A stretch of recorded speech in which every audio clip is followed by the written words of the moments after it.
Welcome to the Voice of America's Livetalk, the Women's RoundTable. We're broadcasting to you live from our homes here in Washington. So today we'll be continuing to discuss about the coronavirus and looking at the situation worldwide as well as in Zimbabwe, where at the moment Zimbabwe has 23 cases and 3 deaths. Star. Yes, welcome.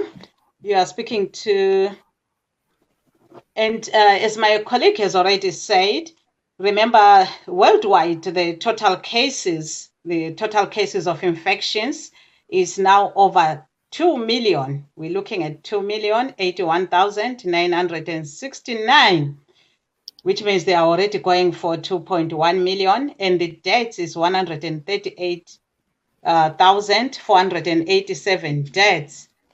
So you can see that the rate of infection is moving swiftly, noting that these statistics were lower a few days ago. Mm-hmm. And as you have said, Marvelous, in Zimbabwe, we already have 23 infections and 3 deaths, 10 of the infections in Bulawayo and 8 in Harare, 1 in Mati North, and we have 4 in Mashonaland. Welcome back, Star. I actually forgot to introduce myself. You see, when you're broadcasting from home, all protocol falls away. So I'm Marvelous Mhlanga, broadcasting here from my home in Washington, D.C. And to help us along with our discussion, Star, we have guests that are actually going to be joining us. So we'll be picking and dropping to just discuss what's going on regards the coronavirus in Zimbabwe and worldwide. As Star just said there, you know, the worldwide infection rate currently stands at 2 million. And we see that here in the United States, the infection rate has also really doubled at the moment. And we are looking at confirmed cases being at 640,014. And we're having 31,000 deaths at the moment. But as you know, while we're here on here, the numbers keep increasing or decreasing. So we will be giving you as we go along, Star. Yes, and it's interesting to note that countries are making efforts to curb the spread of the coronavirus through implementing the social distancing programs. And in Zimbabwe, we're talking of the lockdown that has been imposed by the government, that people stay indoors and you only go out to get something that's of paramount importance. And some countries, we know, like our neighbors, Botswana, they've increased the stay-at-home deadlines, like people are going to stay in now for 6 months. And we realize South Africa up to the end of this month. And we're still wondering if the Zimbabwean government will also increase the dates. But we also noticed that the World Health Organization has said that the restrictions imposed to control the spread of this COVID-19 should be lifted only if under certain conditions. So countries have to see that their countries are conducive, the environment is conducive for keeping this spread. But we have seen that in Zimbabwe, there is a lot of moving around, people looking for food and stuff, which makes it hard to control. So the health system has to be okay, and the people have to social distance. Yes, Star. I think I'll leave it over to you so that you and your guests can get into the nitty-gritties. Yeah, kulabo-ke abasanda ukusixhuma kathesi-ke sicubungula udaba lwegcikwane leli ele-coronavirus, i-COVID-19. Lona-ke selisabalele emhlabeni jikelele. Njoba-ke sichasisile ngolimi lwesingisi, abantu asebehlaselwe yileli gcikwane emhlabeni jikelele sebesedlula izigidi ezimbili. Siyabona ukuthi 2,081,969 njalo selibulela ama-138,487. Siyabona ukuthi eZimbabwe ama-23 i-23 abahlaselwe yileli gcikwane, koBulawayo bali-10, eHarare bayisi-8, eMartin ngoyedwa ukuthi-ke ezigabeni seMashonaland kulabane. Kodwa lokhu kakutsho ukuthi amanani lawa ephansi kangaka baphephile abantu ngoba sesinanzelele ukuthi igcikwane leli likhanya lisabalala ngesiqubu nxa abantu bengachiyelananga isikhala okuthiwa yi-social distancing. Sesizwile njalo ukuthi uhulumende ohulumende abaningi bathi abantu behlala ezindlini bengaphonga uhamba nje mahlayana. Lanxa eZimbabwe sibabona abantu belokhu behamba bedinga impuphu, ukudla lokunye. Asazi ukuthi kuyazala nkomo. Yebo-ke sikhuluma nje silo umhlonishwa wethu wakuqala sizaxoxa laye umnumzana Mqondoba Nzimagonya. Siyakwamukela kuhle. Ngiyabonga mama. Yebo-ke ungatshela-ke abalaleli ukuthi ungubani, ungaphi? NginguMagonya, igama uMqondobanzi ngunduna ngise-United Kingdom. Yebo-ke kuhle. Kuyini ongasitshela khona ngomkhuhlane lo we-coronavirus osukubonile lokuzwayo khona ngapho e-United Kingdom? Lani lihlezi yini ezindlini njalo liyakhuthazwa ukuthi lingagudlani ukwenqabela ukumemetheka kwegcikwane le-coronavirus? Njengoba ukhuluma nje ngisendlini. Imigoqo yonale ebekiweyo ukuthi kuvikelwe ukumemethekwa kwegcikwane leli iyafana umhlaba wonke jikelele. Asivunyelwe ukuphuma phandle ukuvakatsha nje mahlayana. Uphuma nxa usiya emsebenzini, uphuma nxa usiyadingela abantwana ukudla, uphuma nxa usiyathenga imithi, kumbe uphuma nxa ungumuntu o-exerciseayo. Siyavunyelwa ukuphuma kanye ngosuku.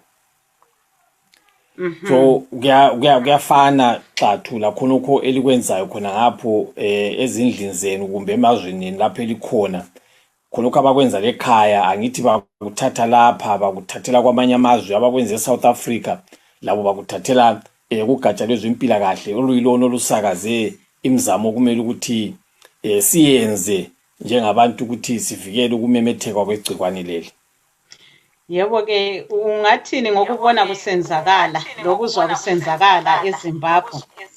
Ungathi kusesekuningi yini okumele kwenziwe ukuthi abantu bavikeleke?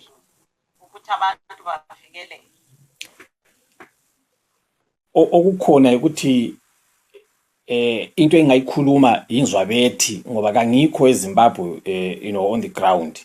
Kodwa ke into esingayitsho njengabantu abalezithandwane zabekhaya, abantu abalezihlobo ekhaya, ukuthi khonokho elikuzwayo elikuxwayiswa nguhulumende kumele linanzelele ukuthi liyazilandela izixwayiso zikahulumende. Nxa kuthiwa lingabuthani, nxa kuthiwa kumele ukuthi lapho elihamba khona lichiyelana umkhandlo ongaba ngamamitha 2 phakathi kwenu, yenzani njengokutshela kwenu nguhulumende ngoba ilizwe lethu alifani lamazwe esihleli kuwo ngaphandle ngapha. Ngoba i-health system yethu imbi. Nxa kungaba igcikwane leli nxa lingangena ekhaya laphana, abantu bengekela ukulandela imilayo nalaba iphiwa nguhulumende logatsha lwezempilakahle, kungaba kubi kakhulu. So into esingayiqonqosela ukuthi mahlabezulu lapho likhona, lalelanini izinqumo ezikhona eliziphiwa nguhulumende, lalelanini izinqumo ezikhona ezibuya zivela kungatsha ezempilakahle, lalelanini izinqumo ezikhona ezibuya zivela ngendawo okwenzela ukuthi lingabi le problem kusasa yokuthi into leyi imemetheke ngoba imithi kalilayo okwakuqala. Okwesibili,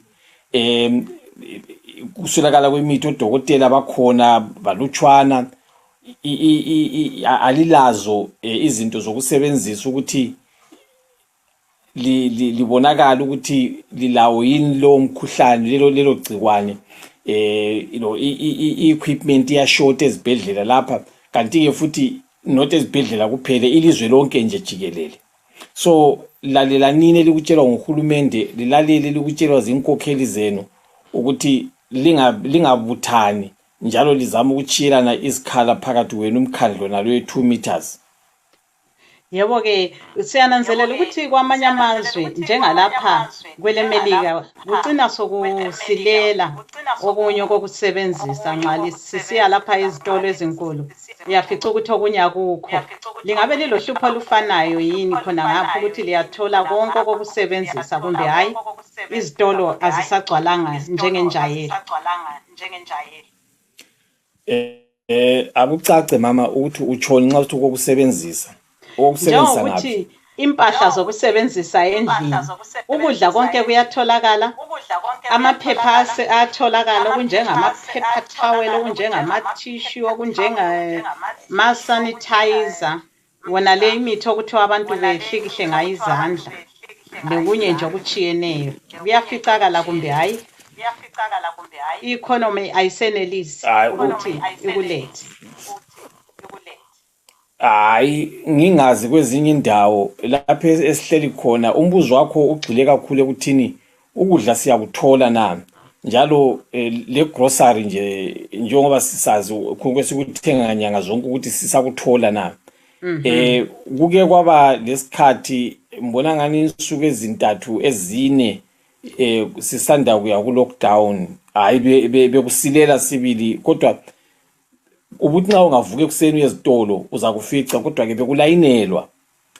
Okwakathesi hatshi asiselalo lolo hlupho. Uyazihambela nje ezitolo uyezidingela okufunayo, uyakufica emashelfini uthenga uphuma uphenduke ngekhaya.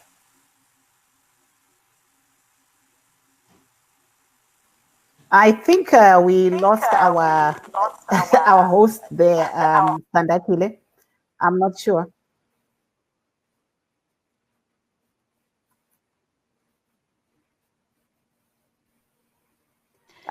Sorry. Ngikhona ngithe kabambe okwesikhatshana umnumzana Magonya, sizabuyela njalo kuwe. Ungaqhubekela phambili. Thank you so much. We're hearing there from Standakile, who was speaking to her guest. But tine vamwewo vari pano pari zvino vari kuda kunge vari kutaurawo nenyaya iyoyi yecoronavirus. Regai timbonzwa kuna mukoma vari kubva ivo kuBoston uko mukoma kuzeye samaita. Tinokuchingamidzai nemufaro pano pachirongwa chedu. Makadiko tete Marvelous and everybody else vakateerera. Tinotenda nekuva neni pano. Tinoziva hedu kuti chirongwa ichi ndechemadzimai, asi manhamba emadzimai amenonasanga ari kuramba, saka tombomhanya nemimimi. Zviri kufamba sei panyaya yecoronavirus kwamuri ikoko kuBoston? Yeah, kuBoston so far my cases are recorded pa 4,528 and so far there are 105 deaths. Asi ndingati nini ndodaira kuti vanhu vari kuedza nepavanokwanisa pese kuti vange vachigara vari mudzimba vasingafamba-fambi, zvekuti ndikakuratidzai panze apa hameno kudai ndaigona kuti ndikuratidzei, munongoonawo ndiri muofisi mangu, asi muri kuona zviri kuitika panze, kana shiri chaidzo dziri mumatendere adzo, vanhu vese vari mudzimba dzavo, hapana vanhu vakawanda vandiri kuona vachifamba-famba. Vashoma vari kumabasa nekunzvimbo dzakasiyana-siyana nekuda kwenid. Saka sekuona kwenyu zviri kubatsira here izvi kuti vanhu ngavagare mudzimba? Ndinoona sezvinobatsira kuti vanhu vange vachigara mudzimba. Hongu cure haisati yawanikwa hayo, asi kugara kuri kuita vanhu mudzimba kunobatsira kuti rate of which this virus is getting spread goes down. Saka dai vanhu vangoteerera vagonesa chaizvo kugara mudzimba, varambe vari mudzimba, uye kunoku kune maikonomi anotendera kuti vanhu vatenge as much as possible vostoka mudzimba. Ndinoona kuti vanhu vazhinji vakazviita zvekuti nyange ukaenda kumashops, kumagrosa nekunzvimbo dzakadaro hauwani vanhu vakawanda, uye kutosvika pakuti mashops akaita sana Walmart, mabig supermarkets, they have had to lay off staff nekuti hakuchawandi vanhu ikoko. Vanhu vakatenga zvinhu vakachengeta mudzimba, ende ndoona sekuti zviri kubatsira chose. Maybe rambai zvenyu muri ipapo titi Standakile apinde. Standakile, Kuzeye can also speak Ndebele, so you can ask him, I guess, about the situation in Boston where he's at. He was just explaining in Shona. Yebo ke, hayi kulungile. Kunjani khona ngapho mnumzana? Siyaphila dadewethu, singezwa kini. Hayi siyaphila. Boston ngizwa kuthiwa indawo elamakhaza kakhulu, kuyagodola. Kuyaqanda sibili kodwa namhla siyathaba ngoba i-temperature yanamuhla hayi kade kungakhalisi kakhulu khona amakhaza siphila lawo into yethu lapha. Yebo ke kunjani khona ngapho abantu balandela iziqondiso ze-social distancing lezi baphuma bebalutshwana njalo umomo unjani ngamanye amadolobho yini lawo alezehlakalo eziningi zama-infections? Ngingathi abantu sibili bayazamisisa ukuthi izinga leli lehle ongangokuthi so far i-rate yama-infections ngesikhathi ngicina ukuyi-check-a bese sikuzinkulungwane ezine lengxenye 4,528 kade sokufa abantu abangu-105 until le yi-statistic ephume namuhla ekuseni. Abantu bayazama sibili ngayo yonke imizamo ukuthi bekhiphe ama-social distance bezihlalele futhi ezindlini. Thina esiphoqwa isimo ukuthi sibe semsebenzini siyavala ama-office ethu, ngathi ngakutshengisa lapha siyazivalela ema-ofisini umuntu esebenze lapha khona. Xa ngingakulungisisa ngefastera lapha phandle uzabona mama ukuthi akulabantu, abantu bazivalele sibili ezindlini, ngitsho lenyoni zezulu zizihlalele ezidlekeni zazo. So ngicabanga ukuthi kuyasisiza sibili. Hayi waze wasitshengisa kuhle lo mfanekiso lo. Kodwa nxa abantu sebephuma ke khonapho ema-ofisini bazingenele ezimoteni zabo ngoba nxa lokhe izitimela lazo zihamba lamabhasi abantu abanyeke bathelelana yini njalo sokuphoqwa yini ngamandla ukuthi abantu begqoke ama-masks lama-gloves? Kuyimpoqo sibili ukuthi abantu begqoka ama-gloves lapha futhi sokufakwe i-fine $500 for umuntu ongalandela imithetho ye-social distancing longafakiyo ama-mask. So bazama ngayo yonke indlela ukuthi beyigweme le coronavirus ngoba ingculazi yakhona leyi ingulamako yakhona leyi izasehlula uma ngabe abantu bengayithathi serious njengalokho engikubona kusenzakala ekhaya. Abantu abaningi bangena ezimoteni zabo ikakhulu labo engihlangana nabo lapha so far bangena ezimoteni zabo. Uthini ngokuzwa kusenzakala ekhaya lokho ukuthi abantu ababona belayinile befuqana bedinga impuphu lokunye okunengi akukho abangakwenza? Indaba yasekhaya ibuhlungu kakhulu dadewethu. Uhulumende akalabo uthando lwabantu. Ngabe kuyenzeka sibili ukuthi uhulumende ezame ngayo yonke indlela ukuthi anakekele abantu ngoba isimo esisekhaya khathesi mhla i-corona ihlasela lapha ekhaya iza qeda bonke abantu ngenxa yokuthi bayithathela phansi. Uhulumende uyakuthanda lokuphatha abantu ngogodo njengenyoka kanti kusasa kuzasehlula ngoba vele asilawo ama-resources okuyimela i-corona leyo. So ngabe kuthiwa kuyenzeka uhulumende azame sibili ukuthi impuphu itholakale ebantwini. Sesingaze sehluleke ukuthi sinikeze abantu impuphu beziyele emakhaya na. Hayi uqakathekile lo umbono wakho. Hayi siyabonga kakhulu. Marvelous. Siyathokoza. Maybe start just coming in there. Right now I'm seeing someone just posted on social media that the UK has extended their lockdown.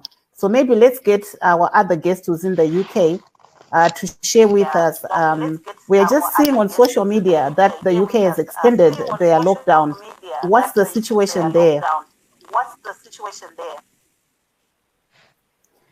Mr. Makonya, do you think it's a good idea that the UK has just extended the lockdown days, the social distancing days? Well, I haven't heard any information to that effect, but we're still awaiting the pronouncement from the government in that regard. But in the event that they have extended, I think they are justified to do so.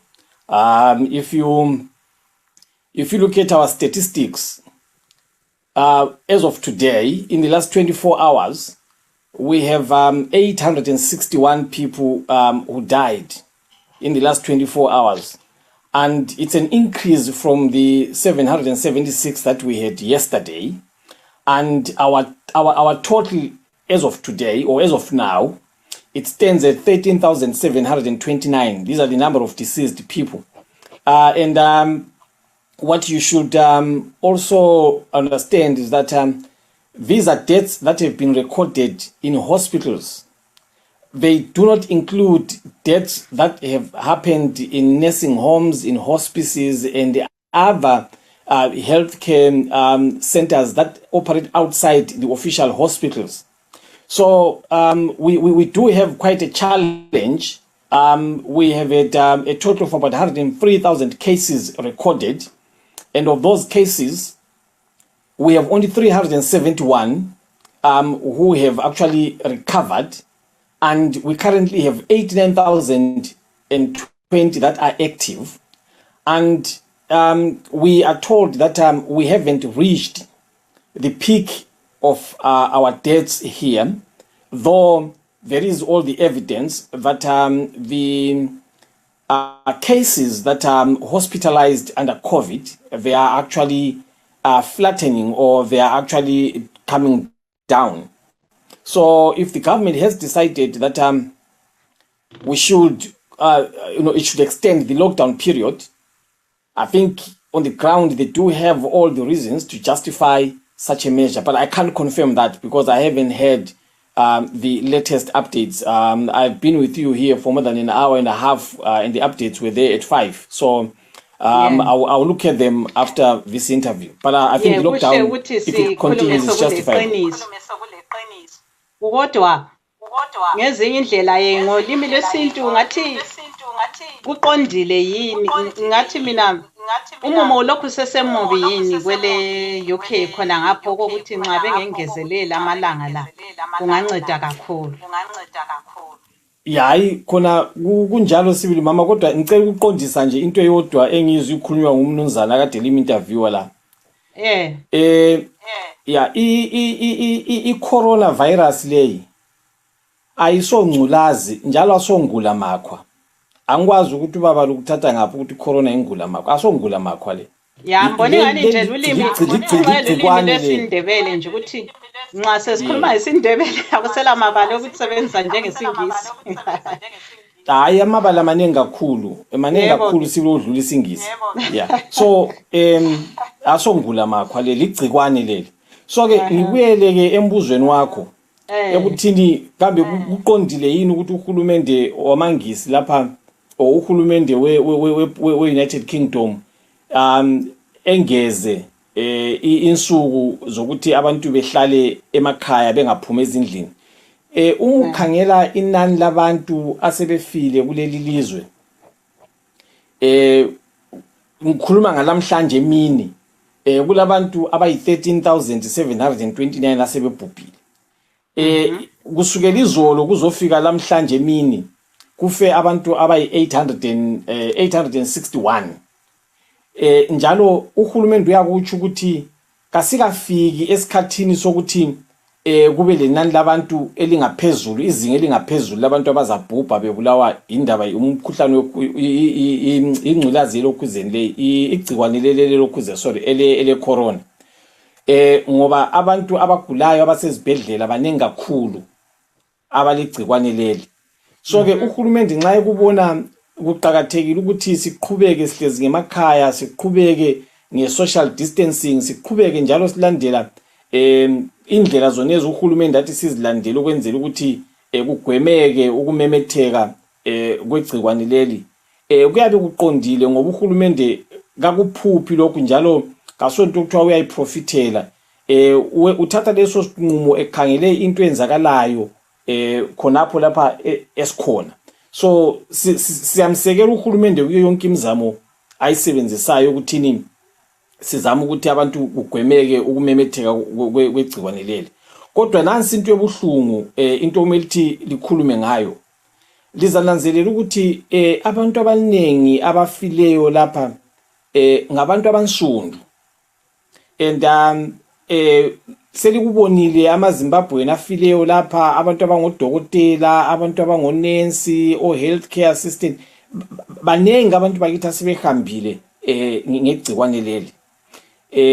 Kanti ke okubuhlungu njalo ukuthi abanye bakhona ngabantu ukuthi lezi hlobo zabo ezisekhaya azisoze zibe lithuba lokuthi zibavalelise ngoba kangithemba ukuthi abantu abafe bebulawa yicorona izidumbu zabo ziyaphuma kuleli lizwe. So ofele lapho ungcwatshwa khonapha. Hayi kubuhlungu kakhulu. Ububambe khonapho ke mnumzana Magonya sizaphenduka njalo kuwe. Mav, as we have heard the roundup of what's happening in the United Kingdom. Very interesting there, Star. But I had an opportunity to actually speak to a lady who's here in Ohio, a Zimbabwean, who is actually trying to fight the coronavirus. So I'd say to her, would give her a call once we are on air. So I will try and get hold of her so we can just hear her. She's saying that she's recovering very well. Like what our guest was saying, that the death in the UK, especially of healthcare workers, really been alarming. Some of them Zimbabweans. So we will also be taking a look at what our followers are saying so that we can continue with the conversation. Kunavo vachangobva kupinda muchirongwa pari zvino ndichange ndiri kuti tifonere pane mumwe mudzimai akawanikwa iye achibatwa nechirwere checoronavirus, saka tichaedza kuvafonera ipo pano kuti tinzwe kuti vari sei pari zvino. Vanga vati ivo kana takwanisa kuwana mukana tivafonere vataure ivo mamiriro akaita zvinhu pari zvino. Hello. Yama Pachirongwa. Taura yenyu zita renyu uyezve motaura kuti maakunzwa sei pari zvino? Zita ndini Ellen Msanjeya. Iye zvinezvi ndakunzwa zviri nani pazuva ranhasi. Ndakunzwa zviri nani. Saka makaziya taura yenyu? Ndakazoti pakati apa ndakazotanga kunzwa zviri wese ndobva ndaenda kuER. Saka vakazonondita chest x-ray nemamwe matest ndobva vazobata pneumonia. Saka kutanga kutora kwandakaita mishonga iyoyo ndakatanga kunzwa kuti zvapa zvatanga kuchinja kuita nani. Mungati pari zvino muri kurwisa chirwere cheCovid-8 kwenguva yakareba sei? Pandakatanga kuenda kuchipatara wanga uri musi wa1 wemwedzi unoyu. Ndakatanga kurwadziwa kuti zvandingaita pamwe kuda zvewiki nehafu kutanga kungonetseka miri yangu. Saka toti 15 days dzemwedzi uno tosanganisa neweekend hafu rekumashure iri. Ndofunga rinobva zaita chikuda 3 weeks kudarika 3 weeks. Zvii zvamakatanga kunzwa kuti muzofungidzira kuti manga mabatwa necoronavirus? Ndakutanga ndangoita sekususpecta ndichitanga kunzwa mumhino mangu ndichita kunge munhu uya ari kuvaviwa mhino zviita zvokunge kutama ari. Saka ndikataura ndinotanga unenge nayo asi zvikadaro ndiri panguva iyo. Nguva iyoyo yandanga temperature yanga isiri kukwira. Naipapo temperature yanga yatanga kukwira. Asi ndiyo ndatanga kunzwa kutadza but ndakatanga kurwadziwa miri manje. Saka ndakamboti ndofunga temperature yekukwira nemiri kurwadza handifunge kuti ndiyo unenge kuti uzvitende ndizvitende zvanga zvisiri nyore. Saka pandakaenda futi kuhospital doctor wacho akati handisi kuona masymptoms akakwana ekuti nditi unayo, asi ndakungokutesta zvangu healthcare. Still futi papo ndakanga ndagome yangu yaita muchesi musingarwadzi ndinenge ndichida kuita zvinhu chete saka nemaresults acho ndakavhunduka zvakanyanya stereki zvokuti zvazvo ndaingotarisira kuti pamwe ndiyo pamwe haisi, but ipapo kana chazonyatso chokwadi chaiswa pamberi pako ndakavhunduka zvakanyanya.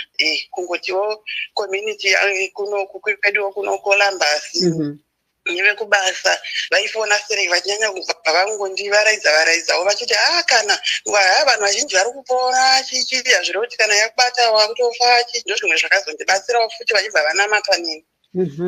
Saka Hey. Saka kufamba kwacho kwenguva futi masymptoms acho anga asiri kunyatsobuda asi miri yangu yaingorwadza nekutadza kuita zvinhu kuti ukada kuti usumuke unozarirwa kuita chinhu chidiki unozarirwa kukwira mastairs unozarirwa. Saka ndozoti koinini inga ndingoti ndiri nani asi handisi kuita unani chewo sei ndisiri kunyatsoita nani kunyatsoti kuindiri. Ndafona ndakati no pane zviri kuitika muchesi mangu munenge muri kuita wese handine kunyanya kuti ndiite chinhu effort kuti ndiite chinhu chidiki ndinoomerwa sere. Saka vanditora varaenda nini varaita matest saka ndopa vakazobata pneumonia. Saka ndani ndatopazimuswa 12. Saka ndakabva ndatotanga kuona kuti mushonga iwo pandakatanga kuutora zvinhu zvakabva zvakutotanga kuchinja. Nekuti chimwe chinonesa ndechekuti unenge wakangogara uchirwara uri mumba unenge uchingotorawo Tylenol yatinoti paracetamol yakumba unonzwa kunge uri munhu asiri kubatsirika kuti ndakangogara pano ndiri ndega ndiri kurwara ndiri kunwa Tylenol. Saka icho chirwere ichi ndanzi nditapona iye kutora kwandiri kuita Tylenol. Saka unenge uine kutya kuinako futi unenge kufanira kukuzadza zvekuti unorwara unowana kuvanhu vachifona vachitaura newe vachikudzora vachitumira tumaskiti neminamato nezvekuti usununguke zvinobatsira futi zvakanyanya nekuti unenge wakaremerwa zvakanyanya. Ya chimbobata ipapo ndichadzoka kwamuri kuitira kuti tine vamwe vari pachirongwa vambopindawo asi batai henyu makadaro ipapo. Hold on. So Star, I had there with me one of the ladies, like I said, who's in Ohio, a Zimbabwean, who's actually was diagnosed with COVID-19, and she's trying to fight it right now. So she was just explaining that this weekend it was really bad. They had to pick her up and take her to give her medication for pneumonia. And then now she says she's recovering, but she says the love that she received from the Ohio Columbus family, the Zimbabweans, who were, calling her, leaving food by her door, it has really kept her going. But she was saying she was scared when the health officials, the Ohio health officials, called and said, hey, you have tested positive for COVID-19. Over to you. Yebo ke lapho sizwa ke omunye owesifazana ohlala khona phake edolobheni le Ohio eMelika enobechasisa ke ngokuthi ngokwamehlelayo esehlaselwe ligcikwane lele le coronavirus njalo wayesizwa izinyalo waseke wahamba ke esibhedlela bamhlola ke igazi basebemtshela ukuthi hayi bamthole elalo leli gcikwane. Ngakho kubexoxa nje ukuthi kuyakube lesikhathi esibi njengokuthi uze uhlatshwa isihlabo ugcina uhamba esibhedlela. Sike sezwa vele nje ukuthi kuthiwa amanye ama-symptoms amanye alolaka ukuthi abanye kabakhanyi ukuthi bayagula kakhulu, abanye ke kubo kubahlasele kakhulu. Yebo ke Mnumzana Magonya, khona ngapho e-United Kingdom siyezwa ukuthi baningi abantu laba abahlaselwa yileli gcikwane labavela ekhaya njengoba uke watsho. Lungathi kuyesabisa yini ukuphuma phandle nxa lizihambele ukuthi ngempela lami ngizagcina ndithola leli gcikwane kumbe hayi abantu nje bazihambela bekhululekile kuya ngokuthi kukwehlela? Kuya ngomuntu kodwa okusalayo ukuthi akula muntu okhululekileyo ukuhamba phandle nje mahlayana. Siyahamba ngoba awungeke uhlale endlini abantwana bengela kudla, uyaphuma edinga ukudla. Kodwa ke angikahlangani labantu abazihambela nje okokuthi umuntu uyahamba nje ukuthi welula inyawo uyavakatsha, so khonokho kutshengisela ukuthi abantu balandela sibili izinqumo zikahulumende njalo bazwisisa ukuthi kumele ukuthi benanzelela ukuthi kabahambahambi nje mahlayana kungela zidingo ngaphandle kokuthi bephuma ezindlini behambela izinto zone engeke ngazilinganisa kuwe. Okwakuqala kuyadingela abantwana ukudla, okwesibili kuyathenga imithi, okwesithathu kuyikuphuma usiya emsebenzini njalo emsebenzini lo kuyikuthi kunesesaba ukuthi uhambe kulowo msebenzi. Okwesine kuyikho lokhu ukuthi siyavunyelwa ukuphuma kanye ngosuku umuntu exercise ngaphandle kwalezo zizathu zone. Hayi uhulumende bakhona abantu aba-enforce umthetho lapha bananzelela nje nxa umuntu ezihambela amahlayana. Sizwile njalo inhlanganiso ye-World Health Organization sithi nxa uhulumende sebemisa lolu hlelo lokuthi abantu behlale khatshana la social distancing beselifuna ukuvula amazwe abo ukuthi abantu beqalise ukusebenza, kumele kube sokulandelwa ezinye iziqondiso ukuthi ezempilakahle zalo hulumende zenelisa yini ukuthwala lumthwalo, njalo lemizi lapho kugcinwa khona abantu asebeluphele ama-old people's homes lakho kulungile, lokunye nje okunenginengi. Ubona ilizwe linjengeZimbabwe ngani sesibona ukuthi lockdown lizaphela ngayena limpela viki, ubona lifanele ukuthi lingavula yini kumbe lingengezelela amalanga? Hayi iZimbabwe eqinisweni sibili njengoba ngeke ngathi ukuthi into engayikhuluma into engabe ngiyiphumputha ngeZimbabwe, kodwa ngokwazi kwami isimo iZimbabwe eyiso sona kwezomkhonomi kwezempilakahle ngibona ngani besingavala sibili umnyaka wonke sibili, ngoba i-infrastructure kasilayo necessary ukuthi senqabela ukumemetheka kwaleli gcikwane. Amanye amazwe uyabona iBotswana kade sivale 6 months. Unxa ukhangela iBotswana ngendlela iBotswana ehleleke ngayo, ukhangela iZimbabwe ngendlela engahlelekanga ngayo. Nxa iBotswana ingavala 6 months kusho ukuthi iZimbabwe ingavala umnyaka wonke, umnyaka olengxenye.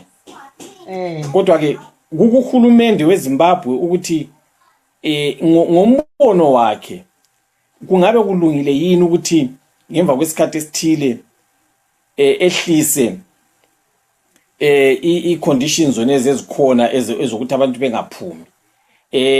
Singakhuluma esikucabangelayo, sikhulume lezinye izinto esizinakanelayo ngeZimbabwe, kodwa okusalayo ukuthi amandla kasilawo. Uhulumende uyoza kulawula lokho ukuthi abantu sebengaqalisa ukuphuma bengahamba yini. Njalo akuso World Health Organization ezatshela ilizwe elinjengeZimbabwe ukuthi abantu bayesebengaphuma. Yiyo iZimbabwe ezazenzela leyo decision, njengoba nje iChina injiyana kakula muntu oyitshelileyo. iChina izicabangele yabona kufanele ukuthi hayi isingehlisa inani lemthetho nalo eyiyona ebenqabela abantu ukuthi behamba lokuthi benqabela ukumemetheka kwegcikwane leli.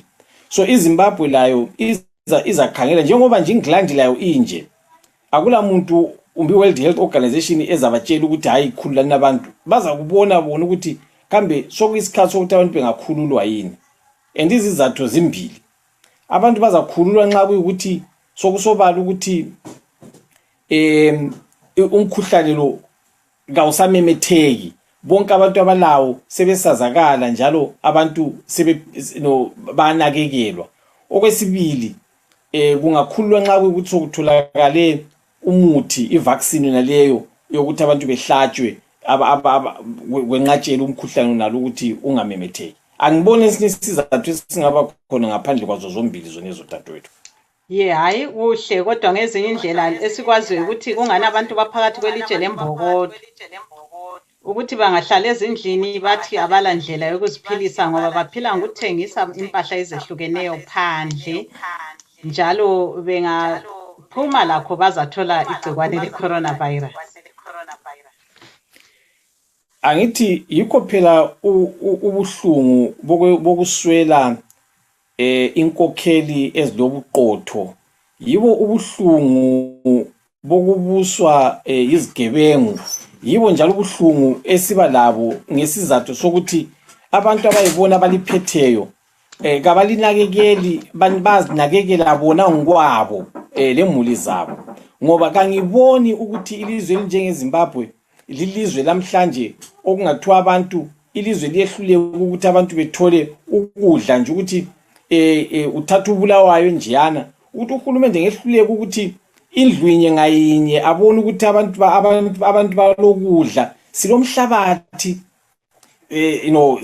sile climate esivumelayo ukuthi silime kanti ke silakho konke okungasenza ukuthi njengeZimbabwe singadingi lutho ngaphandle, sibe ngabantu ukuthi silakho ukuthi abantu bethu siyabanakekela, siyabanika ukudla nxa sibavalele ezindlini. Kanti abantu bayaphuma bayadinga ukudla, bahlangana lamapholisa, abantu bayachaywa, bathathelwa izinto abazithengisayo, sibone bethathela imbhida, amatamatisi. Kambe yinto ongayitshayela umuntu enlezo umthathela into zakhe zonke lezo, kanti waye ungamcela umuntu ukuthi kasuke lento zakhe abuyele ngekhaya. So yi problem esilayo naleyo ukuthi kuliyalizwe manje kubuhlungu. Yazi kwezinye insuku yawuthi nxa ukukhumbula ngepotential ilizwe lelane lalo, ukhumbula indlela ebesibuswa ngayo nguSmith, uzuthi besingcono ngesikhathi sikaSmith kulakathesi. Kanti ke kathesi silamathuba amaningi kakhulu ukuthi iZimbabwe ngaba lilizwe elikhatshana kule America, elikhatshana kule England, kodwa ke indaba ukuthi ke siswele ukukhokhela ubuqotho yibo sobusidalela ukuthi lanxa sokule gcikwane elinje abantu bayafa ezindlini, abanye babulawa indlala. Hayi kwezwakala. Update esilayo, uhulumende uthe useqalisile ukunika imuli eziningi imali lezi eziswelayo, kodwa imali yangikhona ibi 198 ngama-bond notes, ngama-RTGS, so ayifiki i-200 ngemali yeZimbabwe. Manje abanye bathi yenelisa nje ukuthenga i-10 kg yempuphu. Asazi ukuthi usebeyitholile yini bonke. Njalo sibonile lo mthethwandaba waphezulu we-High Court unquma ukuthi amapholisa lamasotsha engasatshaya abantu ngesikhathi lesi se-lockdown nxa behamba belandela umthetho. Umuntu kumele abotshwe, ahambe-ke entolongweni lapho azafika echasise khona ukuthi ubesiya ngaphi, kumbe uyafayindwa kumbe utholakale lecala. Yebo-ke sibonga ubambe khonapho Mnumzana Magonya, sizaphenduka njalo kuwe. Marvelous. Hayi, asisezwa lapho-ke abanye, ngabona sesele ngedwa lapha, kodwa hayi sisameleleke ukuthi abanye bethu bebuye sixoxa-ke ngegcikwane le-coronavirus lapha lona-ke eselibulele abantu abaningi emhlabeni jikelele, eselihlasele izigidi ezimbili. Ngezinye indlela kuyadlula nje izigidi ezimbili ngoba sokuyi-2 million abahlaselwe yileli gcikwane, ukwafa-ke abaningi njalo. Kodwa-ke eZimbabwe lokho sibona ukuthi lihlasele abantu abangu-23 kuphela, abali-10 bekobulawayo, abayisificaminwembili beseHarare, eMarti North kuloyedwa, kwezinye izigaba zelizwe bebane. Yebo-ke abanye bengathi leli linani eliphansi, kodwa liphansi kangako ngoba ngendlela elimemetheka ngayo lakhonapha-ke eMelika lapha osokufe abantu abedlula i-30,990 asebebhubhile. Kuqalise inambolo lazo zizinlutshwana zibukeka zinje, kodwa zamemetheka ngesiqubu esesabekayo. Usukhona Marvelous. Yes, thank you so much, Star. I think let's go back to the lady that I was speaking to earlier on. Tina mama vedu vanga vari kutaura nenyaya yecoronavirus. Saka mama pari zvino muri kuunzwa sei? Zvinezvi ndanani specialist vanhasi ndarara zvakanaka zvekuti mangwana pavanofona ndinofunga kuti pamwe vanogona kundiburitsawo maisolation. Saka vanofona ava ndianani? Ndeve kukaunti department rezveutano rekukaunti yedu Franklin County. Vanenge vachifona vachiti chii? Sorry? Vanofona vachiti chii? Vanenge vachingobvunzawo kuti uri kunzwa sei, chichifanira pavanozobvunza kuti temperature yako iri sei, wanga wachitora chii kuti izodzika, ndotaura zvavo pekutanga zvombonzi imbosiya kunwa Tylenol iyoyo timboona kuti temperature kudzika kwayaita iri kusuppresswa neTylenol here kana kuti fever yatoenda. Nanuti ndo saka ndobva ndamboregera, saka pakazoita futi zuva ravaida kuti vandiburitse futi vakazotadza nenyaya yekuti ndandazoita pneumonia. Saka vanenge vachingokubvunza chiremba kungonzwa kuti wakamira sei, zviri seiwo, woona kuti zvine kodzero here kuti ubude kuti urambe uri. Tiri ipapo muri kubatsirikana sei nevari imomo muColumbus vekuZimbabwe muOhio? Vanhu ivavo vakandibatsira. Inini kunoku ndingati mhuri yangu iri kuZimbabwe. Murume wangu ari kuZimbabwe. Vana mumwe ari kuZimbabwe, vamwe vari kuSouth Africa, mumwe ari kuDenmark. Saka ndaitombotya nditi zvandiri ndega kunoku ndikawana chinondiwana ndinoita sei, but community yakandiitira chishamiso chekuti kana inini ndiri kutya kuti Mwari vari kunge zvavari kuda kundivakidza here. Ndadzidza rudo rwandisati ndamboona. Vanhu vanga vachifona nesapoti nemunamato. Ndisingataure zvinobatika zvinoita sokuti mari nezvokudya. Sapoti chake, rudo nesapoti. Vanhu vanga vachifona zvakanyanya. Ndanzwa kusapotwa kwakanyanya, kudiwa kwakanyanya, unoziva. Vamwe vanhu vandisingatozive vachitobvunza, mama munoda chii, ndofarira sadza, munhu achitodhiraivha kubva kwakwati achiuya naro. Vari kure nekure mamwe masitesi vachifona, vachinamata, ndichitumidzirwawo tumwe tunhu twokuteerera tunosunungura pfungwa, but ngasapotwa zvakanyanya. And especially nechirwere chika unenge uri wega. Saka vanhu vanofona vaya vaya mumwe munhu angofona kuti arege nokutaura nawo ndikuzwa kuti vari sei, otaura nemashoko make mashoma. Hatombozive kuti zvinokubatsira kwakadzama zvakadii pamunhu anenge ari muisolation, ari ega achirwadzwa achitya. Saka ndasapotwa zvakanyanya necommunity yemuZimbabwe, yemuno muColumbus nekunze kwese mamwe masitesi. Vandisapota zvakanyanya. Saka pamaka taurei. Kunyange nevemabatowo ezvematongerero enyika zvakaita seMDC vakanisapotawo futi zvakanyanya. Tine machiremba ari mucommunity medu vaifona, manesi vachindibatsirawo. Ndakabva ndandivazive ndaibva ndafonerwa kuna Dr. Mingi nanesi, ndakatodziswa vachifona vachiita follow up. Zvekuti musi wandazoendayo kuhospital ndakatofonera Dr. Ranga ivavo ndakati ndo zvandiri kunzwa, akati mama itofonerai ambulance izvozvi iye kutore muende, nekuti matauriro amaita anoratidza kuti maakufanira kuti vamboita mafedha test. Sezvo musingabvumidzwa kuona vanhu pavanokuigirai chikafu vanoita sei? Vanosvika voisa padhoo apa, vosuduruka kuenda kurodhi, kupanga chedzingaite 20 meters kubva padhoo pedu kuenda kurodhi. Vofona kuti taisa chikafu, ndobuda ndotora. Dzimwe nguva ndogona kumira ipapo ndichitotaura navo vakamira pamota. Saka dzimwe nguva ndinongotora ndopinda timbe tichitotaura pafoni. Saka mazwi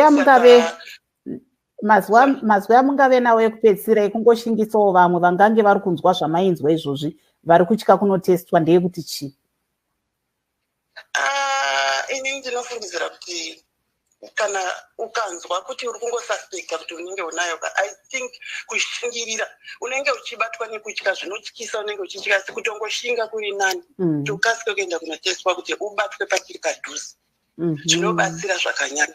Plus ndoda kutaurawo futi zvakare kuvanhu vari mudhuze, community, nengari munhu anenge achirwara saizvozvo, kuti mufunge kungotaura nemunhu, kungozvidiki kungofona kuti uri sei, nekungosimbisana, nekungonamatirana, nekungobatsirana. Support iyo inobatsira, nekuti chirwere ichi chine loneliness wachinawo, chinotyisa, uye unenge uri wega. Saka vanhu vaya vanenge vachifona vaya munhu anogona kungonafuta arega ningofona ningotaura navo, chinenge chitori chinhu chihombe chaanenge atoita ichocho. Saka kusapotana kwakanyanya. Rudo iroro runotoa mapirisi, nekuti chirwere ichi hachina mapirisi. Ndichokuti munenge muchingosimbisana kuti mumwe wenyu anzwe kusimba kuti awane power yekuti ashingirire kuenda mberi. Maybe just in English to round off before I let you go. I know you're tired. What kind of work do you do, and how did you feel when you were told that you are positive for COVID-19? Ndinoita basa rekuchengeta vatinoti varwere vaya vanenge vakatibatika nepfungwa dzavo, asi vachigara mudzimba dzavo vega. Saka inini zvakanyanya kundibata nekuti ndakashanda, ndakapfuura nemune imwe house zuva remumashure macho ndakazobva ndazotestwa, uye ndakashanda nestaff yakawanda stereki pamazuva mashoma. Ndonga ndasvika kana ku20 pa4 days andaitrainwa mune imwe house yandakazinge ndakushanda.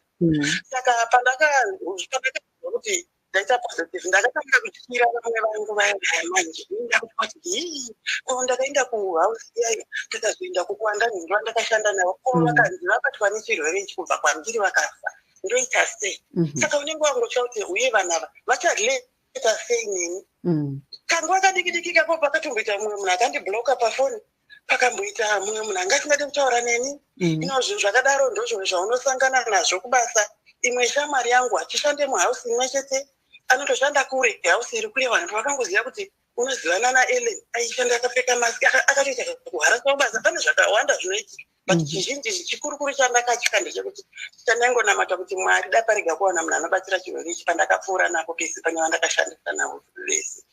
Saka vakakubvunza here kuti makapfuura nepapi makafamba nepapi vakaenda pese vachinotesta vanhu?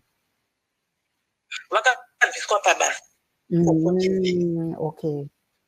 Vese vamakashanda navo varwere vedu vachingotariswawo zvokuti havana kwekuenda kavari mudzimba mawemo vanenge vachingochekwawo kunzi temperature dzavo dzakadii vachingomonitwa saka vakatobviswa pamabasa vese. Aiwa, tinokutendai mama uyezve tinokushuwirai zvakanaka, tinoramba tichizongonzwa kubva kwamuri. Naita basa. Bye bye. So Star, if you can come back up, I was just speaking there to the lady, like I said, from Ohio. She's just saying that, you know, this is a lonely disease, COVID-19 or coronavirus, because she says some of the people that she worked with or some of her friends blocked her because the minute they found she was positive and they'd been in contact with her, they were a bit, you know, antagonistic. But she says the health department in Ohio actually went back and traced where she had been, and those people that she had worked with were also put in quarantine for 14 days. So she's just saying what she learned from this disease, because it's such a lonely disease, is you need to have a good community, a good network of people that will check on you, even if you just pick up the phone and call, because she said it's a very, very lonely disease. Yeah, indeed it is, especially even if you watch CNN and Chris Comer is always from the basement. So you have to receive your food and everything from there. Yes. So that you don't get in touch and, you know, infect the other family members. Yeah. So, you know, that's the reality. She says even people that bring food have to put it outside and then call her to say we've left food, because she says she enjoys sadza. But because she's been so sick, she wasn't able to make any sadza for herself. But people were coming in from within Columbus and other states and putting the food just outside for her to pick up and then eat. But she says now she's feeling much better, so she's waiting to get her clearance to leave the isolation at her home. Okay, yeah, that seems like the solidarity is quite commendable there, because at such a time, I'm sure people need, you know, all the emotional support, medical support, and everything they can get. Yeah. Over to you. Yeah, okay, we still have our guest, right? Yebo ke siqondise lo umbuzo kuwe mnumzana Magonya. Uzwile ke khuluma wesifazana lapha ngomkhuhlane omhlaseleyo. Ungathini ngomkhuhlane lo indlela ehluke ngawo kulominye ukuthi umuntu uyazigulela nje eyedwa engakwazi ukuthi kwenzakala phandle, wonke umuntu ebuye ezomnika ukudla evalelwe lakho konke. Khona dadwethu umuntu ogulayo vele sesibhedlela angake bekwazi ukuthi phandle kwenzakalani ngaphandle kokuthi abetshelwa ngabanye nje ukuthi lamhla kula lokhu izolo kwenzakale lokhu. Okubuhlungu ngomuntu ongabantu abagula umkhuhlane nalo lethwa yilo legciwane leli ukuthi lapho iroom leyo valelwe khona uzafela khona uwedwa kumbe uzasilela khona uwedwa. Akula bantu abavunyelwayo ukuthi bezokubona, akula bantu abakuvakatshelayo. But he was just saying it's painful that you die alone death if you succumb to this disease, because others are not allowed to come in. Usuphendukile mnumzana Magonya? hayi mina ngikhona iproblem ikuwe khona lapho dadwethu yeah hayi ungaqhubeka siyabona ukuthi ubusitsho ukuthi wonke umuntu ogulayo uyabe engakwazi ukwenzakalani phandle kodwa lokhu sekunjengalabana phela abakudala kwakuthiwa abale-lepros ukuthi vele abanye abasasondeli so kumele uhlale wedwa laphana abantu ababuyi kuzokubona wonke nje yikho ubona lalapho ongcwatshwa khona abantu abavunyelwa eminye imingcwabo yezihlobo zethu khonapha sesiyibona via video kuyabe kulabantu abangu-4 or 5 abavunyelwayo so you can imagine ubuhlungu that we go through nxa uzuthi isihlobo sakho kasisekho njalo awula mvumo alivunyela ukuthi libuthane liyekhulumisana alivunyela ukuthi lanxa umuntu wakho nesesiyabekwa ukuthi libe khona ukuthi limphelekezele thina kithi esintwini umuntu osebhubhile umuntu osedlule kulumhlaba liyamphelekezela liyembeka lokho abakwenzayo lokhu osokusenzakala kathesi asikwazi thina ukuthi umuntu uyalahlwa nje ngani phasile ukuthi thathani liyegqibela nje ingqengu uzibani uyahamba thatha ilahla kithi umuntu uyaphelekezelwa liyembona indlu yakhe yokucina limvalelise asaselakho lokho so kubuhlungu kakhulu sibili kodwa ke sikuphiwe kumele sikwamukele abanye bathi mhlawumbe sokuzatshintsha indlela abantu abaphila ngayo akuseke kuphonga uqhawulwana mahlayana vele abantu sebeyahle betshone bezinakekela njengoba kungazakali kumbe igcikwane leli seliyatshona libuya lihamba hayi kusho ukuthi ke sesiyaxhawulana ngendololwane kumbe ngenyawo lanxa seledlule igcikwane hayi khona ngileqinisa lokuthi sizafika isikhathi sokuthi impilo yethu ibuyele ibe njengalokhu ebivele ikho khona izolo ngoba into le ayingeke ihlale phakathi kwethu okwempilo yomhlaba izahlala phakathi kwethu kwesikhathi esithile kodwa ke iza kwedlula so lapho edlulele khona ngibona ngani impilo zethu zizabuyela kulokho ebezikho khona nje kungakasiveleli lokho hayi siyabonga ke sesafika emaphethelweni kohlelo lethu kodwa singavali kukhona olakho umavela ungasinika hayi bembuza omunye wami lapha angisamuzwa emoyeni besithi isikhathi sesifike emaphethelweni okay no we have a few minutes but I just wanted how many minutes okay. We have like 4 minutes, but I just wanted to take a caller from Zimbabwe, from the Women's Coalition of Zimbabwe, so we can just, for a quick update on what the situation is like. Hello? Hello, how are you? I'm good, how are you? I'm fine, can you hear me? Yes, very well. If you can give us your name and the name of your organization and just tell us what the situation is like in Zimbabwe during the lockdown. Okay, my name is Alice Bakata. I'm the Midlands chairperson of Women's Coalition of Zimbabwe.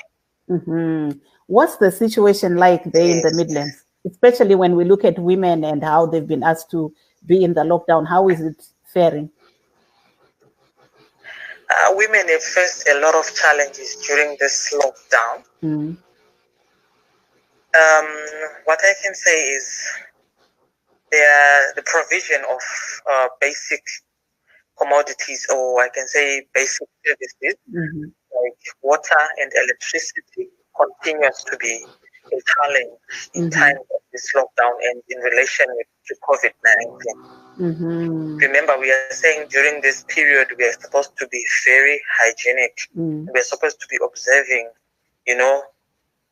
top-notch hygiene. But because of lack of water, lack of firewood, it's becoming a hindrance in achieving those goals, especially when we look at women.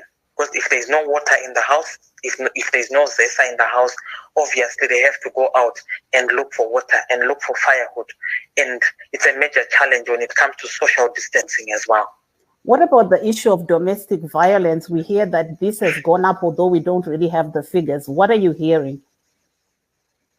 Yes. I also do not have the figures, but I have also been in such cases as a chairperson of Midlands province, and we find that the cases are going up, including even child sexual abuse or child abuses. The cases are going out. And most of these cases are attributed to a lot of frustrations that are coming with this lockdown.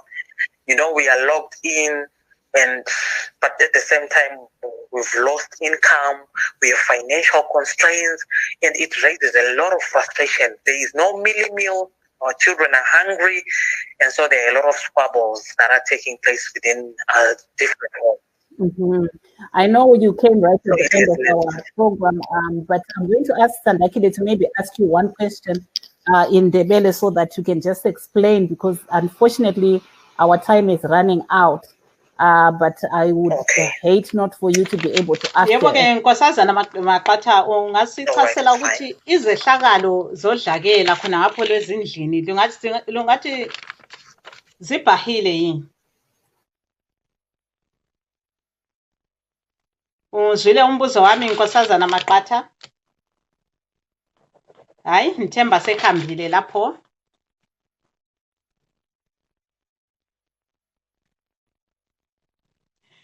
Hayi-ke kulabo ade besilandela kuhlelo lwethu, siyabonga ukusixhasa kwenu, njalo sesifike emaphethelweni. Sibonge lo mnumzana Mqondobanzi Magonya osiphathisileyo kulelu hlelo.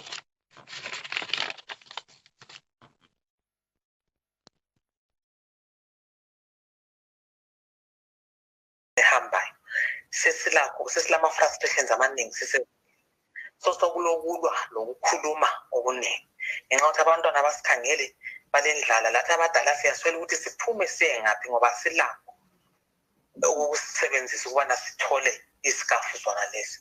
Asila magetsi, asila manzi, siyaphuma futhi phandle, and okuhluphayo ukuthi singaphuma futhi phandle sihlangana lamapholisi athi sibuyele ezindlini. Sizabuyela njani ezindlini thina singela manzi, singela magetsi, singela kudla? So yikho okuhluphayo kakhulu. Aiwa, tinotenda zvakare. Meno kana muchigona Shona mongoti dee neShona kuti tivharise chirongwa.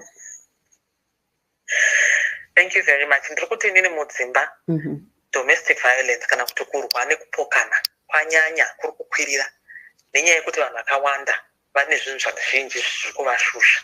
Ande munoziva kuti kana mudzimba mune zvinonetsa kuti muve nerunyararo nekuti pfungwa dzinenge dzakaremerwa. Vabereki vari kuti kana vakatarisa vana havana chikafu chekudya, vari kuti kana vakatarisa mumba hamuna mvura, mumba hamuna magetsi, kuti vabude kunze kunotsvaka mvura, kuti vabude kunze kunozvishandira havasi kukwanisa, vari kusangana nemupurisa ari kuvarova achidzokerai futi mumba.